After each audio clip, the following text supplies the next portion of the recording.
কোটিপতি প্রেজেন্টস হিমি মিত্র রায়ের আমরা মৃত।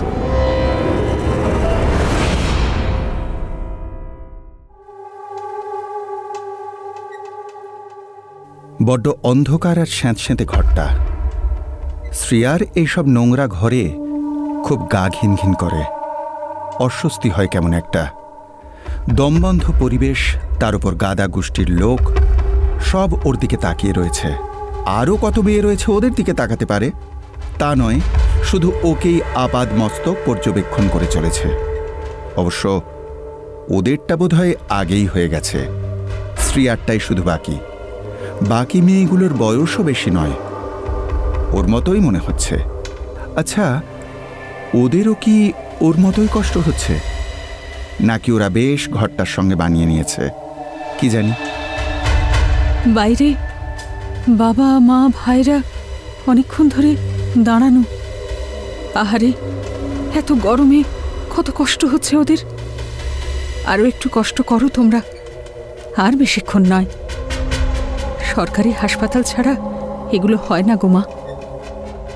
স্যার, বিয়ের 2 বছর, শাড়ি দিয়ে ফাঁসি, ড্রেসিং টেবিলের ওপর সিঁদুর দিয়ে লিখে রেখেছিল, আমার মৃত্যুর জন্য কেউ দায়ী নয়।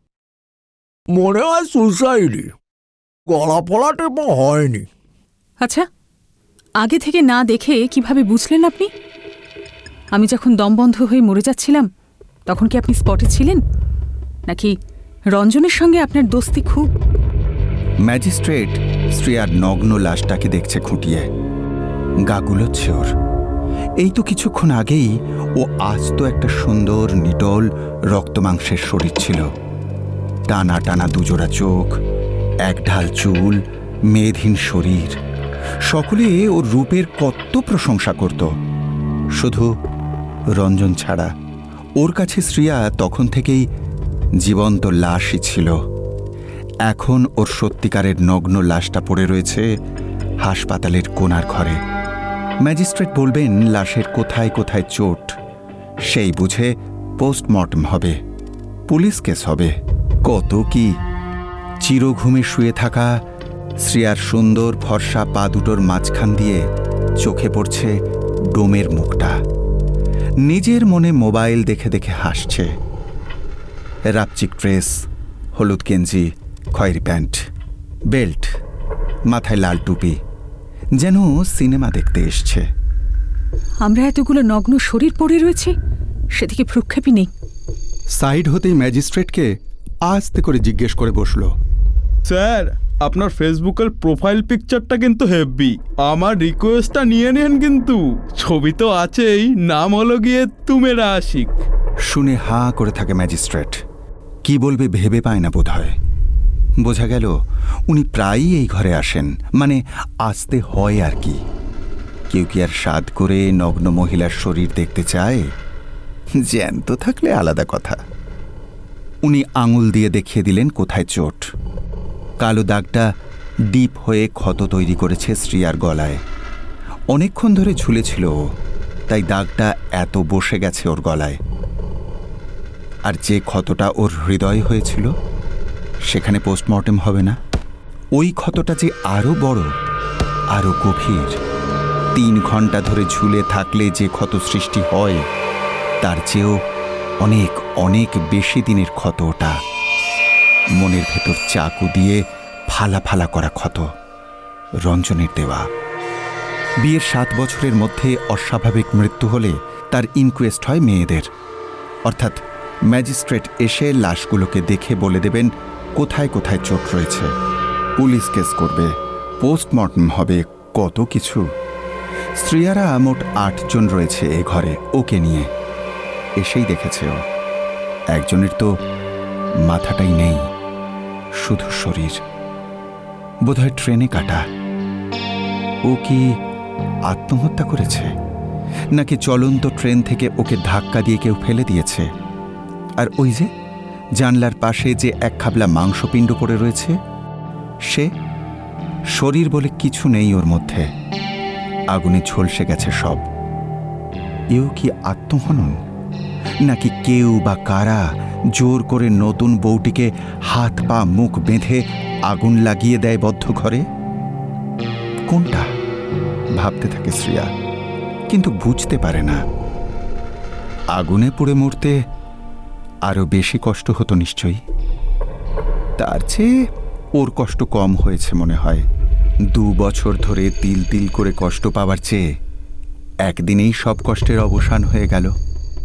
ফাঁসি দেওয়ার আগে একবারও ভাবেনিও অ্যানিভার্সারির দিন দুপুরবেলা এই কাণ্ড ঘটিয়ে ফেলবে সে নিজেও জানত না। কমলা বেনারসিটা অনেক শখ করে কিনেছিল নিউ মার্কেট থেকে বিয়ের আগে। কমলা রঙে হালকা জরির সুতোয় কাজ করা, কি ভালো লাগছিল ওকে। সবাই এসে বলছিল সে কথা। সেই বেনারসিটাই আলমারি থেকে এক ঝটকায় বের করে নিজেকে শেষ করে দিল শ্রেয়া। কিছুক্ষণ বাঁচার আপ্রাণ চেষ্টা চালিয়েও বিফল হলো। পা দিয়ে টুলটা ধাক্কা মেরে সরিয়ে ছটফট করতে করতে নিথর হয়ে গেল ধীরে ধীরে। কতক্ষণ যে এইভাবে ছিল। রঞ্জনের মা দরজা ধাক্কা দিচ্ছিল বিকেলের চা করতে বলার জন্যে। সবে 4:30 হয়েছিল। সাড়া না পেয়ে বাইরে থেকেই বলছিল, এত ঘুম আসে কি করে বাপু? হ্যাঁ, আমি বিয়ের পর সেই রাত্রির হলে তবেই বিছানায় যেতুম, আবার ভোর 4:30টায় উঠে পড়তুম শ্বশুর শাশুড়ির সেবায়। আর এই মেয়েকে দেখো, ঘুমিয়ে কাঁদায় এই বিকেলেও। পারি না আর। ও আচ্ছা, বড়লোক মেয়ের তো আবার দার্জিলিং চা পাতা ছাড়া রোচে না। আমরা বাপু গরিব মানুষ, আমাদের জন্য একটু গুঁড়ো চা পাতাই না হয় কষ্ট করে করে দাও মহারানী। শ্রেয়া নিজের লাশটা দেখে দেখে মিটিমিটি হাসে, এই ভেবে যে আর ওকে কোনো কষ্ট সহ্য করতে হবে না। তিলে তিলে মরার চেয়ে একেবারে মরে যাওয়া। চুপ করে বিছানার কোনায় বসে কাণ্ড দেখছে ও। ধাক্কাধাক্কি করে চলে গেল রঞ্জনের মা। এসি চলছিল ঘরে। তার মৃদু হাওয়ায় ওর খোলা চুল উড়ে উড়ে মুখে লাগছে। তাতেও কোনো অসুবিধে হচ্ছে না যদিও। নিজেকে দেখেই চলেছে শ্রেয়া। আবার দরজায় টোকা। এবারে রঞ্জন। কি হলো? বন্ধ করে রেখেছো কেন দরজা? দেখ তো বাবা, সেই কখন ডেকে গেছি। মহারানীর কি ঘুম কি ঘুম। আবার টোকা, এবার বেশ জোরে। আরে দরজা খোলো। সুমি, সুমি, সরো তো মা, আমি দরজা ভাঙবো। ওদিকে সরো। সে কি রে, কেন? যা বলছি শোনো। দরজার ছিটকিনি খুলে এলো ধাক্কা ধাক্কিতে। সুমি, এটা কি করলে? সুমি! দৌড়ে এসে পা জড়িয়ে ধরল রঞ্জন। ও মা গো, এ কি কাণ্ড করলে গো তুমি? আমাদের ছেলেটাকে বিপদে ফেলে দিয়ে চলে গেলে। কি পাজি মেয়ে রে বাবা। হ্যাঁ, আমাদের এখন কি হবে? নারায়ণ, আমাদের রক্ষা করো গো, আমাদের রক্ষা করো।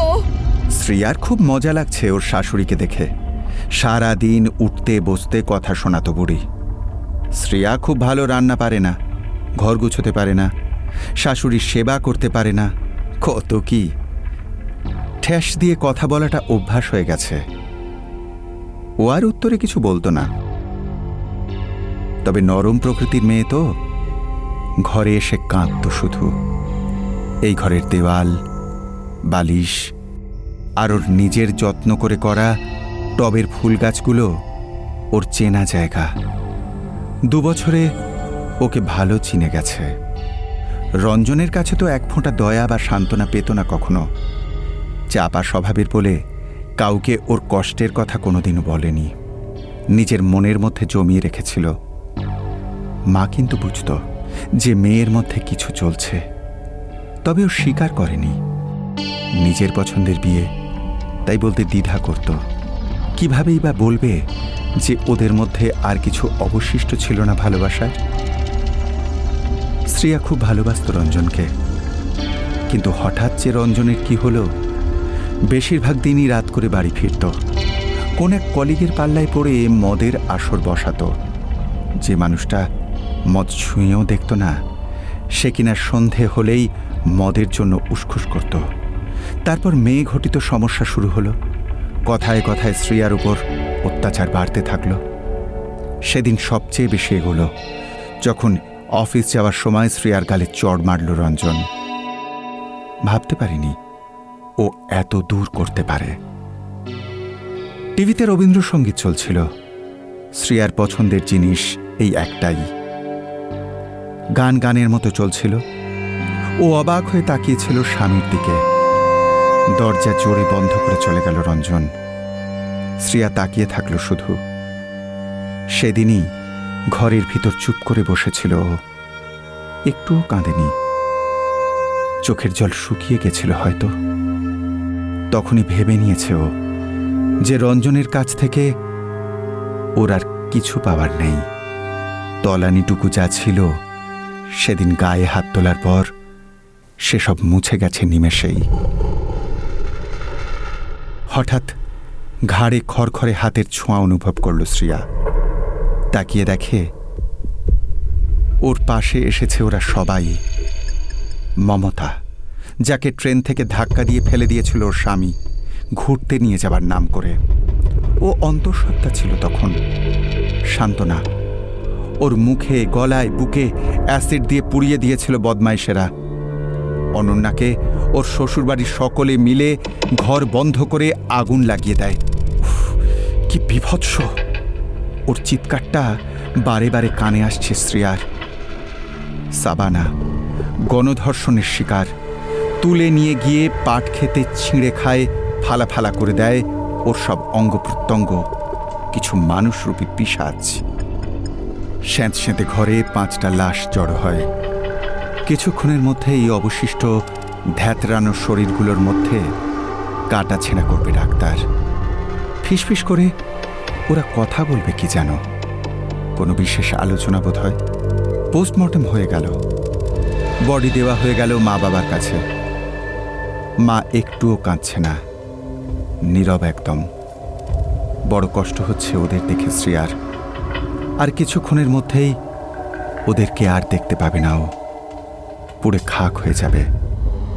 বাবা কেঁদেই চলেছে, ভাই শুধু বলছে, দিদি কেন এমন করলি?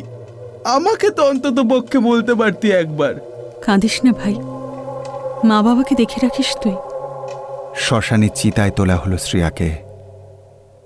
দূরে দাঁড়ানো রঞ্জন। মুখ দেখে কিছু বোঝার উপায় নেই। জ্বলে উঠল আগুন। শ্রিয়া মজা পাচ্ছে। ওর সামনে ওর লাশটাকে আগুনে পোড়ানো হচ্ছে, অথচ ওর কোনো আঁচ লাগছে না। পুড়ছে আর পুড়ছে। হঠাৎ পেটের ভেতর একটা কষ্ট হওয়া শুরু হলো ওর। দম আটকানো কষ্ট। মায়ের জন্য মনটা ছটফট করতে থাকলো। মায়ের কাছে ছুটে চলে গেল জড়িয়ে ধরার জন্য, কিন্তু পারল না। মা দূরে বাইরে বসে আছে। এই যে আমি তোমার সোনা, দেখো প্লিজ, আমি তোমার সামনে দাঁড়িয়ে রয়েছি। কিন্তু মুখ তোলে না মা, চুপ করে বসে রয়েছে। হঠাৎ চমকে উঠল ওর মা। কিছু কি টের পেল? নাভিটা তো পুড়বে না শত আগুনের তেজেও। এটাই কি তবে নারীর টান, যে বন্ধন পুড়ে যাওয়ার পরেও থেকে যায়? ধীরে ধীরে শেষ হয়ে গেল শ্রিয়া। পঞ্চভূতে বিলীন হয়ে গেল ওর নশ্বর দেহ। এ জগতের সব মায়া ত্যাগ করে ও পাড়ি দিল অন্য জগতে। টেক ইট ইজি রঞ্জন, ও তো তোকে দায়ী করেনি সুইসাইড নোটে। ইনফ্যাক্ট কাউকেই দায়ী করেনি। শুধু শুধু চাপ নিচ্ছিস কেন? তার চেয়ে এনজয় কর লাইফটা। চিয়ার্স ভাই, চিয়ার্স। বোতল থেকে সোনালি তরল ঢালতে ঢালতে বলে পিনাকি ঘোষ, রঞ্জনের মদের আসরের সঙ্গী। তা তো জানি গো, কিন্তু ওদের বাড়ি থেকে যদি কেস ঠুকে দেয় তবে ওই ফালতু হ্যারাসমেন্ট ভুগতে হবে। হবে না, তাহলে ওই দিনই হতো। একদিন যখন হয়নি আর হবে না। নে, হ্যাভ ইউর ড্রিঙ্ক।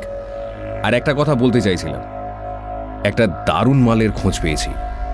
অনেকদিন তো সুখা সুখা কাটালি, এবার শুরু কর আবার নাকি? আর কটা দিন যেতে দাও, তারপর না হয়। দূর শালা, ভালো মাল পড়ে থাকে না, কখন কে বগল দাবা করে নিয়ে যায় তখন আফসোস করবি। না, তুমি যেভাবে লোভ দেখাচ্ছ না, দেখতেই হচ্ছে মনে হয়। রঞ্জন চোখ টিপে পিনাকিদার দিকে তাকায় গ্লাসে চুমুক দিতে দিতে। আজকাল মায়ের সঙ্গে শোয়ও, ঘুম আসতে চায় না। পাশেই ওদের বেডরুমটা তালা বন্ধ। মা ঘুমের ওষুধ খেয়ে ঘুমোয়। রাত তখন 2 কি 3টে। খুটখুট আওয়াজে চমকে যায় রঞ্জন। আওয়াজটা যেন ও ঘর থেকেই আসছে। বেড়াল টেরাল নাকি? উঠে বসে পড়ে। যেতে সাহস পায় না কেন জানি না। আওয়াজটা তাও হচ্ছে দেখি। ইঁদুর বেড়াল থাকলে সারা রাত এই করবে, ঘুমোতে দেবে না। উঠে দরজার চাবি নিয়ে তালা খুলে রঞ্জন। ভক করে একটা বোটকা গন্ধ বের হয়। অনেক দিন বন্ধ ছিল যে। আর মালতী তো এই ঘর মোছেই না। কাল থেকে এই ঘর পরিষ্কার করাতে হবে। উফ, পায়ের কাছ দিয়ে একটা ইঁদুর চলে গেল খুব দ্রুত। লাইটের সুইচ হাতড়ে ছোট লাইট জ্বালালো ও। টিউবের আলোয় মায়ের চোখে লাগবে। উফ, হঠাৎ মনে হলো ফ্যানের হুকটার মধ্যে শ্রিয়ার ঝুলন্ত দেহ ওর দিকে তাকিয়ে হাসছে। সর্বাঙ্গে শীতল স্রোত নেমে এলো রঞ্জনের। ধুর, পাগল হলো নাকি? সাহস করে ড্রেসিং টেবিলটার সামনে যায় রঞ্জন। কেন যায় জানে না। এখানেই তো শ্রিয়া লিখে রেখেছিল সিঁদুর দিয়ে। নিচে তাকায়। ধুলো ধুলো একটা ভাব হালকা আলোয় দেখা যায়। আস্তে করে মাথা তুলে আয়নায় চোখ পড়ে। পিছনে কে? কে ওখানে? বুকটা জোরে জোরে শব্দ করা শুরু করে দিল। বাবু, আমি কি করিস এইখানে? চল শুবি, চল।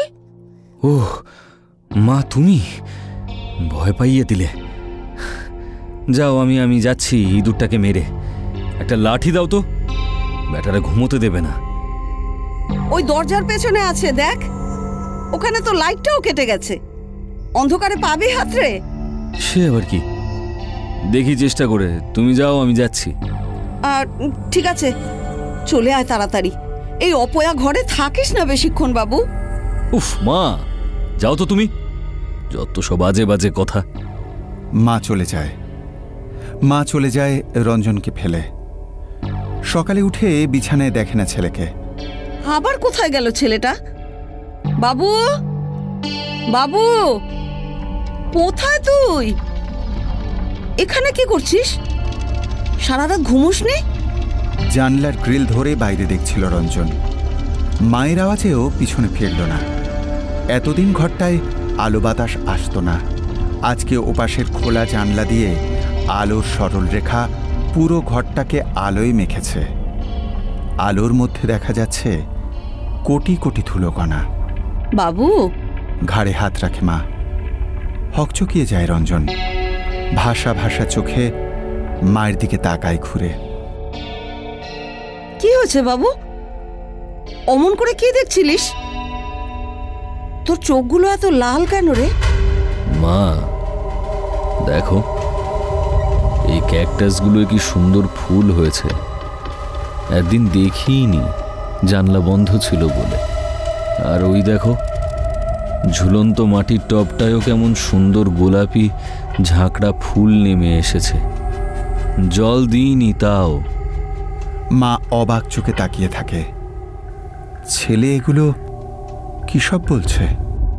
বাবু, তুই আবার কবে থেকে ফুল গাছ এইসব দেখিস? তোকে তো কোনোদিন এগুলো নিয়ে কথা বলতে শুনিনি। চল বাবা, চা খাবি, চল। মুখে চোখে জল দিবি, চল তো। উফ, কি চা করো না তুমি আজকাল, একটু ভালো লাগে না। জঘন্য। দুধ দেবে না আমার চায়। তুই দুধ ছাড়া চা খাবি? তুই তো দু চোখে দেখতে পারিস না লাল চা। কি হয়েছে তোর বলতো বাবু? শরীর খারাপ? ডাক্তার দেখাবি? আহ, সামান্য কারণে ঝামেলা বাড়িও না তো। তোমার স্বভাবই তিলকে তাল করা। চা ফেলে চলে যায় রঞ্জন।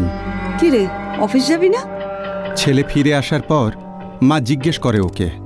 না, ছুটি নেব। কেন বাবু, শরীর খারাপ? মায়ের দিকে বিরক্তিকরভাবে তাকায় রঞ্জন। মা চুপ করে যায়। টেবিলের উপর রাখা ছোট প্যাকেট। রঞ্জনের মা হাতে নিয়ে খুলে দেখে সুগন্ধি চা পাতা। অবাক হয়ে যায়। এই বাড়িতে শ্রেয়াই শুধু ওই চা খেতে ভালোবাসত। কম কথা শোনায়নি ওই মেয়েটাকে এর জন্যে। বড়লোকি চাল ছাড়তে বলেছিল। শ্রেয়া অবশ্য তর্ক করত না। শেষের দিকে চা খাওয়াই ছেড়ে দিয়েছিল। ভালোই করেছিল। অত পয়সার যোগান কি ওর বাবা দিত? কিন্তু বাবু এই চা খাবে, এটা কেমন কথা? থাক, একটাই ছেলে বলে কথা, শখ যখন হয়েছে খাক। সারাদিন মা ছেলের বিশেষ কথা হয়নি। রঞ্জনের মেজাজটা দেখে ওর মাও আর আগ বাড়িয়ে কিছু বলতে চায়নি। ঘরেই ছিল। আজ মিনতিকে দিয়ে নিজেই ওর ঘর পরিষ্কার করিয়েছে। জানালাগুলো খুলে ঝুল ঝাড়ানো করিয়েছে। ভালোই হলো। কতদিন আর বদ্ধ পড়ে থাকতো ঘরটা? ওই মেয়ে গেছে বলে কি বাবুর ঘর সারা জীবন বন্ধ থাকবে? ছেলের আবার বিয়ে দেবে ওর মা। কতই বা বয়স হয়েছে? এই বয়সে বউ মরেছে বলে কি ছেলের আর বিয়ে হবে না নাকি? এইবার দেখে শুনে ছেলের বিয়ে দেবে রঞ্জনের মা। বাবু, কি রে, শুবি না? অনেক রাত হলো তো। কি তখন থেকে টিভিতে ছাই পাঁশ গান চালিয়ে রেখেছিস বলতো? কান ঝালাপালা হয়ে গেল। তুমি শুয়ে পড়ো, আমি আসছি। আয় বাবা, রাত করিস না বাবা, আয়। রঞ্জন এসে মায়ের পাশে শুয়ে পড়ে, ও পাশে কাত হয়ে। ওর মা ছেলের মাথায় পিঠে হাত বুলিয়ে দেয়। যাক, তাও ভালো, ছেলেটা চোখ বুঝেছে। আজ কেন জানি ওকে একটু অন্যরকম লাগলো। 2:30 কি 3টে হবে।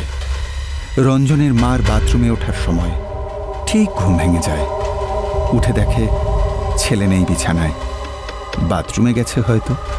বিছানা থেকে নেমে বাথরুমের দিকে যায়, কিন্তু ছেলে তো নেই ওখানে। কোথায় আবার গেল? ধীর পায়ে ওই ঘরের ভেজানো দরজা খোলে ওর মা। ঘরের ভেতর টিভি চলছে, গান বাজছে হালকা, রবীন্দ্রসঙ্গীত। টিভির আলোয় নীল হয়ে আছে ঘরটা। লাইট জ্বলছে না। বাবু, বাবু। কোথাও দেখে না ছেলেকে। হঠাৎ ঘাড়ে হাত রাখে কেউ। রঞ্জনের মা চমকে যায়, ঘুরে যায়। বাবু, রঞ্জনের মা কিছু বলতে পারে না। চোখ দুটো স্থির হয়ে থাকে। টিভির আলোয় দেখে সামনে দাঁড়িয়ে রঞ্জন। ওর গায়ে শ্রেয়ার বৌভাতের লাল জারদৌসি শাড়িটা কোনো রকমভাবে পেঁচানো, গলায় পুঁতির মালা। বিস্ফারিত চোখে অদ্ভুতভাবে হাসছে রঞ্জন। মা, আমায় কেমন লাগছে দেখো। ভালো লাগছে না? দেখো দেখো কি দারুণ মানিয়েছে আমাকে। বাবু রে, তুই এগুলো কি করছিস? মা, দেখবে আমি কি করি? দেখবে? এক ঝটকায় মায়ের হাত সরিয়ে কোনায় রাখা টুলটা নিয়ে বিছানায় উঠে গেল। শরীর থেকে শাড়িটা টেনে খুলে ফ্যানে ছুঁড়ে দিল। রঞ্জনের মায়ের মুখ থেকে কোনো কথা বের হচ্ছে না। কেউ যেন গলার স্বর আর পা দুটোকে চেপে ধরে আছে। চোখ স্থির, যেন বোবায় ধরেছে। ততক্ষণে ফ্যান থেকে ঝুলে টুল ঠেলে ফেলে দিয়েছে রঞ্জন। হাসতে হাসতে মুখটা স্থির হয়ে গেল ছেলের। সব স্থির হয়ে গেল, শুধু ঘড়ির কাঁটার টিক টিক শব্দটাই রয়ে গেল। রঞ্জনের মা তাকিয়ে থাকলো ওদিকে। শাড়ি, মেঝে সব ভিজে গেল নিমেষেই। সামনেই কোথাও মন্দিরে পুজো হচ্ছে। ঘণ্টার ধ্বনি শোনা যায়। কাঁসর, ঘণ্টা, শঙ্খ ফুঁয়ে রঞ্জনের মায়ের কান্নার আওয়াজ চাপা পড়ে যায়। একটি অস্বাভাবিক মৃত্যুর মামলা রুজু হয় থানায়।